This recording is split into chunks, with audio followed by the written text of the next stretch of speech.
এখন বাজে সকাল 9:30। আমি মাত্র একটা জব ইন্টারভিউ দিয়ে বের হলাম। এটা ছিল দুবাইয়ে আমার প্রথম ইন্টারভিউ, বলতে পারেন প্রথম অভিজ্ঞতা। এখানে আমি এবং আমার মতো নতুন ক্যান্ডিডেট ছাড়াও আরও অনেক এক্সপার্ট এবং এক্সপিরিয়েন্সড ক্যান্ডিডেটও ছিল। কিন্তু এই ইন্টারভিউয়ের মধ্যে একটা গোলমাল ছিল, যা আমি প্রথমে বুঝতে পারি নাই, আর সেটা জানানোর জন্যই আমি এই ভিডিওটা তৈরি করছি।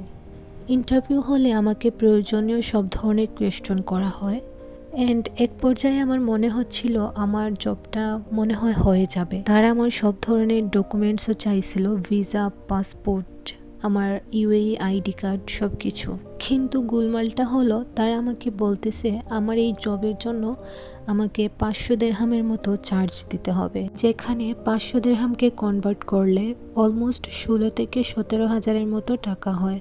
যখন আমি বলি যে আমার কাছে ক্যাশ নাই, তখন তারা আমাকে বলে অ্যাটলিস্ট 270 দিরহাম দিয়ে যাতে আমি কন্ট্রাক্টটা সাইন করি। কিন্তু এরপরও যখন আমি বলি আমার সাথে কোনো দিরহাম নাই, তখন তারা আমাকে বলে অ্যাটলিস্ট 100 দিরহাম দিয়ে যাতে আমি কন্ট্রাক্টটা সাইন করি। আমি আসলে তখনই বুঝে যাই এখানে কিছু একটা গোলমাল আছে।